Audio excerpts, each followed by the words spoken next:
Alright, what's up everybody, it's Rex Bro here, and today I'm going to be doing a deck profile on Trickstar's, one of the new archetypes coming out of Code of Duelist. Apologies if my voice sounds odd. I am sick. I have been sick pretty much all of my weekend, which sucks, but it's whatever. Still gotta pump out content for you guys, and once again I went a week without uploading an EMC Survivor, so I'm slacking, I mean, my brain, honestly. But anyways, so let's jump into this. I think the deck is pretty good, but yeah, I hope you guys enjoy, and make sure you use this as a basis and foundation for your Trickstar deck. Alright, so starting off we have 3 Trickstar Cantina, basically the Stratos of the deck.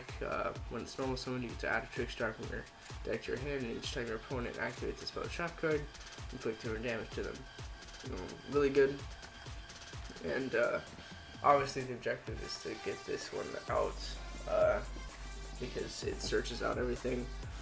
Even though we don't really run all that many Trickstar monsters, in fact we only run 3 different types, a total of 7.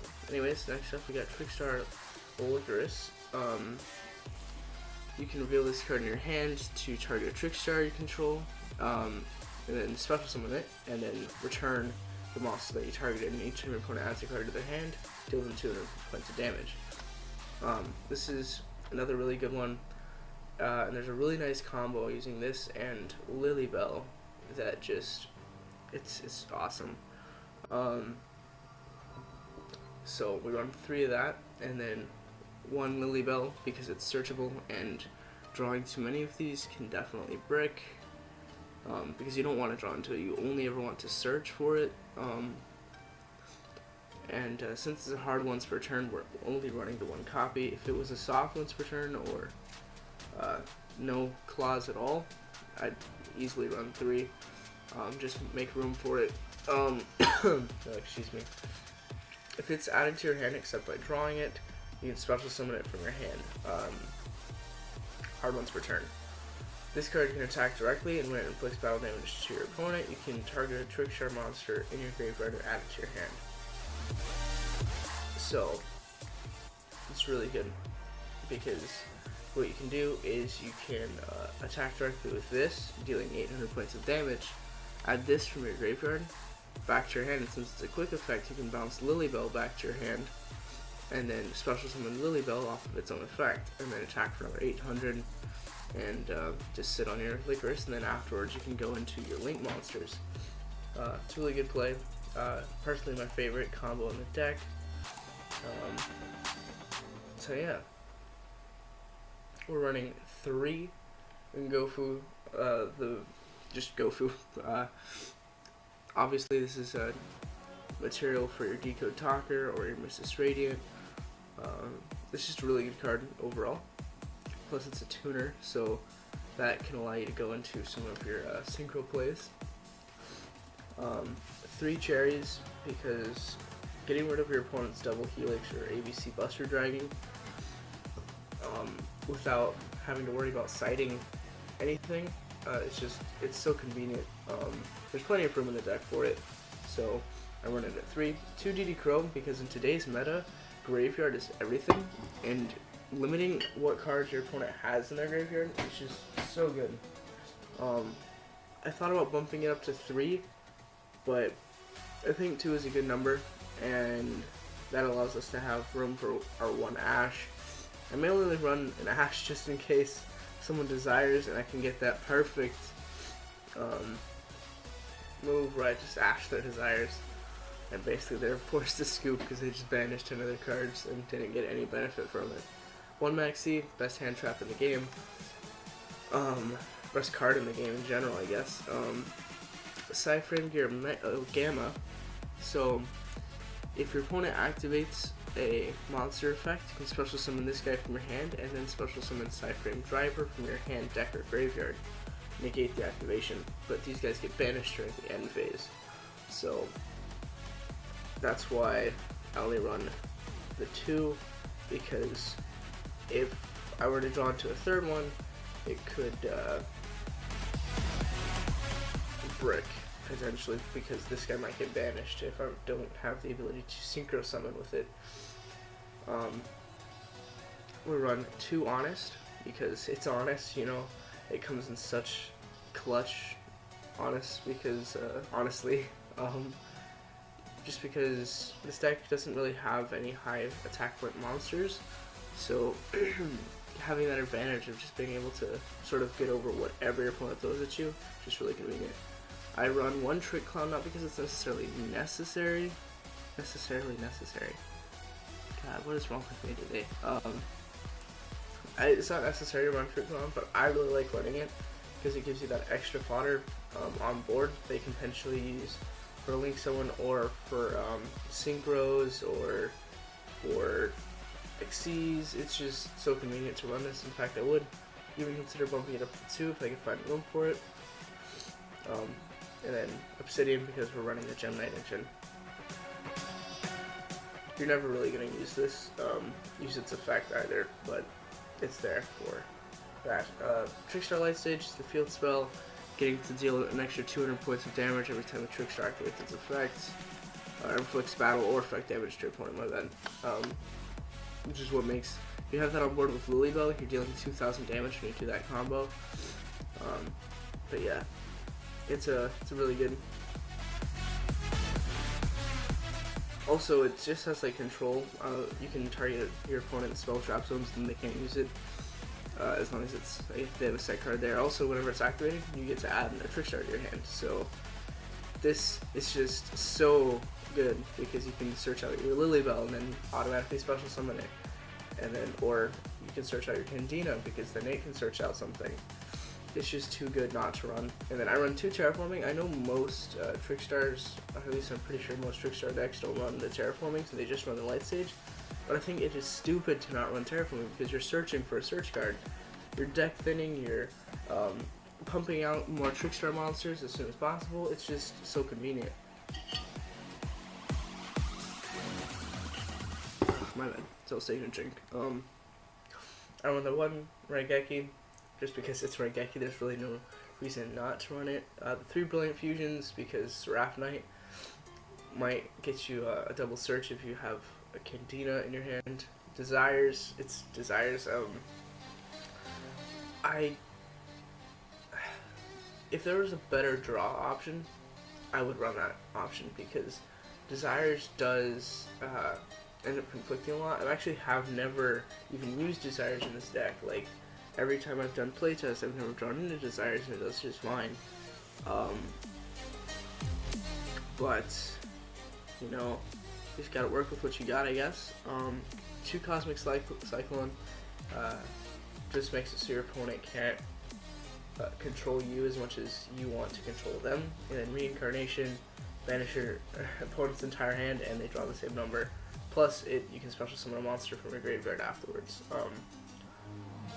So it is just a crazy good card. I can definitely see this card getting limited to 1 or even getting banned depending on how bad spirals get hit in the future, because Trickstars will take over once the spirals get nerfed, which is pretty upsetting that we're already having to say that spirals are going to get nerfed because they literally just got competitive and they are just way too competitive. Alright, on to the extra deck. A Seraph Knight gets you an extra normal summon, 2 Wing Spiders, and a Mrs. Radiant. We do that for Gofu, and then we leave Gofu itself there because the fact that we don't really want to waste synchro material. Holly Angel, it's really the only link monster that's worth it. She keeps bumping herself up every time Trickstar is summoned to the zones it points to. And then, or no, it's you inflict 200 damage every time a Trickstar is summoned to a zone it points to. And then,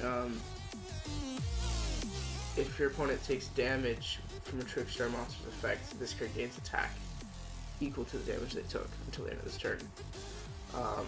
This is kind of a bogus thing, though, because that means you can summon 2. This card deals 400 damage to your opponent, and then this card would gain 400 damage. It's kind of messed up, but It's a good combo, and sort of, I guess, your win condition. The deck really doesn't have a particular win condition just because its burn damage is so low and they don't have any high power monsters, but Holly Angel is your sort of last resort. Once your opponent has been whittled down enough, you just bring on Holly Angel, try and push for game. One Ib, one Ningirsu. It's just, Ningirsu is one of the best cards in the game, and then Ib, if you can afford it, to just be able to get that extra draw. I don't see where that would ever come in handy, but Ningirsu is definitely a good card. I'm thinking about taking out Ib, but for now it's staying.